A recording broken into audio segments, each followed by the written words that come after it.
renseigne? Alors j'ai amené mes ciseaux. Oui. Ils sont au fond du sac. Alors mon premier métier il y a bien longtemps c'était boucher charcutier. Ça, c'est les compteurs. Et ensuite j'ai fait une carrière militaire. Et après avec mon épouse, nous étions dans la restauration. Nous avons acheté un hôtel restaurant à Chamborigo. Et malheureusement, en 2017, j'ai eu un très gros problème de santé qui m'a invalidé.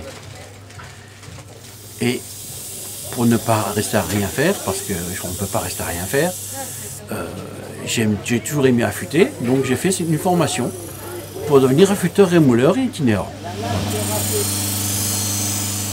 Il paraît qu'en ce moment, nous sommes à peu près 800 en France, qui avons suivi une formation dans le Gers, la formation était dans le Gers, c'était 4 semaines dans le Gers. Maintenant, elle a été déplacée, je crois, dans le Nord. Et malheureusement, comme je disais, sur les 800 qu'on est, par exemple, il y en a 30% qui arrêtent tous les ans. Parce que, en faisant que les marchés, c'est pas suffisant. Après, il faut aller les après-midi, il faut faire les restaurateurs, les bouchers, les coiffeurs. Il faut faire tous ces métiers-là de manière à faire un salaire, j'ai pas envie de vous dire un salaire de riche parce que ça n'existe pas, hein, pas dans notre métier, hein, mais pour faire un salaire décent. Hein, voilà. Et il faut se diversifier en vendant un peu de couteau, en essayant de dépanner les gens pour un truc qui n'est peut-être pas toujours, qui n'est peut-être pas partie du travail, mais bon, ça fait partie du jeu. En quelque sorte. Celui-ci remplace celui-ci parce que celui-ci je suis bien allé au bout. Normalement celui-là ça doit être un manucure. Ça c'est un manucure, oui. Mais comme il a l'arrondi, il va bien au bord de la machine à coudre. Il coupe-fil aussi celui-là. Voilà. Ok, je m'en occupe. Il y a un truc qui est quand même, moi je trouve ça génial, c'est le contact avec les gens. Quand on discute 5 minutes avec les gens, ça nous permet de voir beaucoup de choses. Parce que il y a un tel panel de gens, c'est incroyable, hein. Le commerce ambulant, il en faudra toujours. Par contre, c'est très difficile de gagner sa croûte.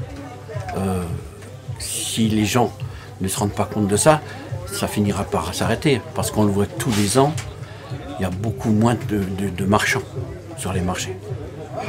Et c'est flagrant. Et alors, pour ne pas avoir connu ça avant, pour être resté dans mon restaurant pendant 20 ans, je me suis aperçu que c'est vachement important quand même. Pour les gens, pour les marchands, mais aussi parce qu'il y a la majorité quand même de personnes d'un certain âge. Et ces gens-là, ils ont besoin de ça. Ils ont besoin. Et après, il y a le produit local. Mais le produit local, il n'y a rien à dire. Hein. Le produit local, que ce soit l'artisan ou que ce soit vraiment le produit du terroir, le produit alimentaire du terroir, c'est le top, quoi. Par exemple, les ciseaux crantés des couturières, plein de gens pensent que ça ne s'affûte pas, alors que ça s'affûte. Et je les essaye aussi après quand j'ai mon chiffon, sur un chiffon. Le ciseau, par exemple, de la couturière de sa grand-mère, on le garde, et on passe me voir si on peut faire quelque chose pour qu'il coupe, parce que c'est le ciseau de la grand-mère. Il y a le ciseau, il y a l'outil qu'on a acheté dans un magasin de bricolage et qui on ne veut pas racheter parce qu'on ne sert pas beaucoup, par exemple, l'outil. Alors on vient voir d'abord, qu'est-ce que ça coûte. Parce que maintenant, malheureusement pour nous, les petits, les gens demandent ce que ça coûte par rapport si j'en rachète un neuf. Hein?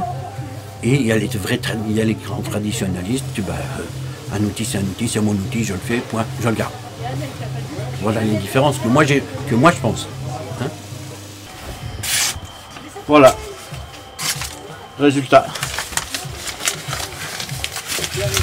Moi j'adore le contact avec les gens. Hein. Et puis j'aime ce que je fais. Et puis maintenant, 3 ans après, les gens me connaissent un petit peu. Il paraîtrait que je suis pas trop mauvais. Donc c'est toujours un ensemble. Mais moi ce qui me plaît le plus, c'est le contact avec les gens.